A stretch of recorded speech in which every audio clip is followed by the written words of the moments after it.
Hey guys, welcome to Pantry Living and another Cooking Friday. Yes, look at me go, another week in a row.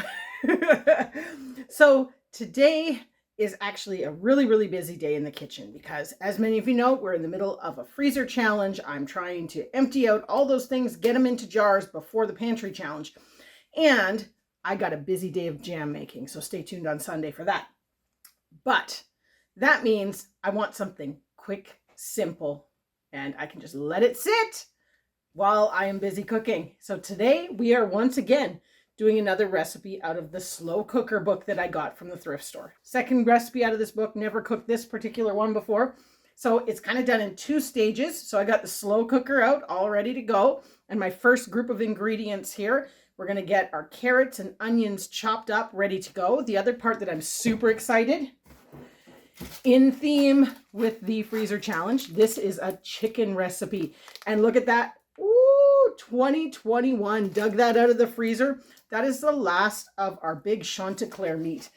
So after this, it's all silky meat down there. So this is kind of exciting. As you can see, that's still frozen. And I like it that way because I'm going to defrost it just enough in the microwave that I can cut through it, because I like to cut my meat up when it's frozen. Then I can get nice cubes. It works so much easier in my opinion. So that's where we're at the moment. We're going to get the meat chopped up into the slow cooker. Then we're going to add our 4 cups of chicken broth, 2 cups of carrots. You can see here I've got a couple pretty large ones. They're saying 4 medium. I've got 3 quite large ones. You know, it's funny. This recipe, well, I guess it's not really funny, but this recipe specifically says to cut the carrots on the bias. Now, I don't know. I always thought this was just to make them look pretty. I'm not sure if it makes a difference to cooking or whatever, but I figure since I'm following the recipe, I better cut it the way they say to cut it. So you need 1 cup of onions, which they're saying 1 large. I've got 2 medium here. We like onions anyways.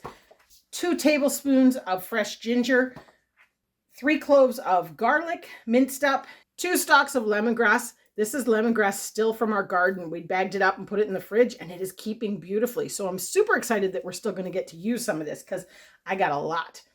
And last thing that's going in here for the first section is a ½ teaspoon of hot chili peppers.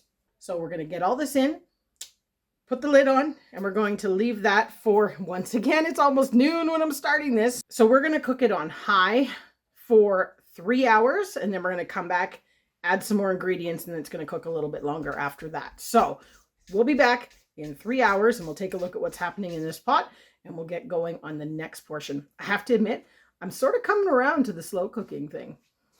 All right, we're back, and it is time to add the rest of the ingredients to this soup or stew, whatever you want to call it. Now, I will admit it's been a little extra time. I shut it off so it's had some time to cool down. So this may take a little bit longer than what the book says. But we're going to go through the ingredients here quickly. Now, the main one that I'm going to be adding that is not in the recipe is sweet potatoes. So I just took the lid off and it looks amazing. It's very well done already. So we got to get these sweet potatoes in there because I think they're the part that's going to take the longest. Now, I started off with all those little fingers that came out of the garden that weren't going to store all those little sweet potatoes. And I took them and I basically just kind of cut them in half. I think it'll work perfect for nice little bite-sized pieces of sweet potato.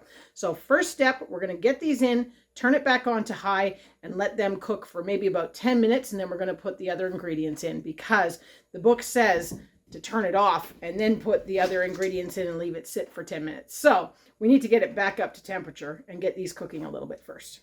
Okay, our sweet potatoes are about halfway cooked. It's been about 20 minutes in there, and it's definitely getting up to temperature now. So what I'm going to do is I'm not going to turn it off. I'm going to leave it on, but I am going to add the rest of the ingredients. So what you're going to need is 1 sweet bell pepper. Could be orange, yellow, red, doesn't matter. I'm actually going to be using some of our defrosted red peppers from the freezer. You know, those ones that you saw in our freezer challenge that we're all stuck together. So that's going in. And then you also need canned mushrooms. Now, canned mushrooms are something I've never eaten before. Neither is Chris. We're kind of like, well, we'll give it a shot. I'm wanting to stick to the recipe almost to the letter, other than the fact that I'm adding the sweet potatoes. But drain them and then put them in. It's supposed to be 2 cans. I only went with 1. I actually ran out to the store just to get it, just so that I could try canned mushrooms, because it's something I've never done in my life. I know, peculiar, right? If these are actually quite tasty, this could be very, very helpful during the pantry challenge and stuff to have some of these in stock downstairs, because otherwise we're always buying fresh mushrooms, which means a trip to the store. So, peppers, mushrooms, cilantro. It calls for a 1/4 cup of fresh cilantro. I'm using dried, so I'm going to be 1 tablespoon. And then it's 1 can of coconut milk, which I'm going to be using our big thing here. So I'm doing 1 3/4 cups. Now, the one thing I'm going to say is I'm noticing this is quite runny, this soup. So I might not put that much in because of the fact that I'm opening a big thing. I have flexibility. I'm going to add slowly and only add what I think it requires. So I can already tell that this soup is going to be runnier than I would like for a dinner meal. So we are actually going to add a 1/4 cup of quinoa.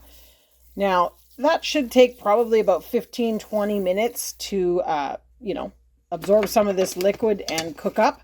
And I think just that 1/4 cup will be enough to just take the edge off of this soup and make it a little bit more heartier. Kind of like barley or a similar sort of situation, right? So here comes the moment of truth.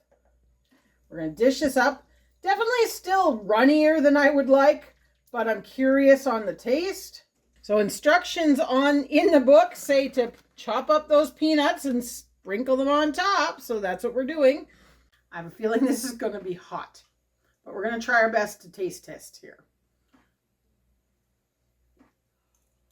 It's too hot. All right. 2nd time's a charm, right? I think it's actually 3rd time's a charm, but we're going for 2nd.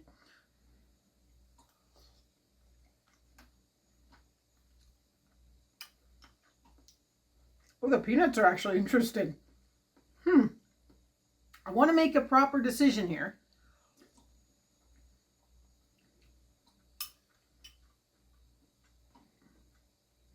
It doesn't taste like how I expected it to taste, but there's a really nice lemongrass flavor in there with a bit of spice from the hot pepper flakes, which actually makes it really good.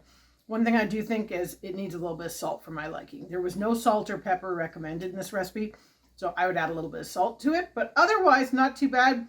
That quinoa just gave it a little bit more texture, which I really, really like. So all in all, it's a win.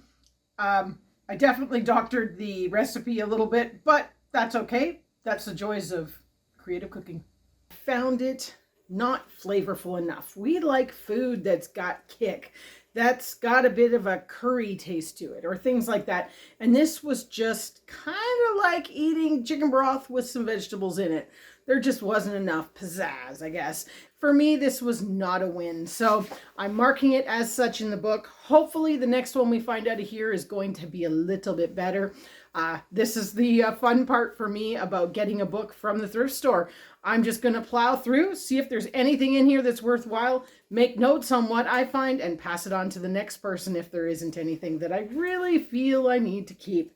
But nobody left me any notes in here, so we're working on our own. So stay tuned for next cooking day. I'm not sure if it'll be out of this book or whether it'll be something else, but I'll definitely be here.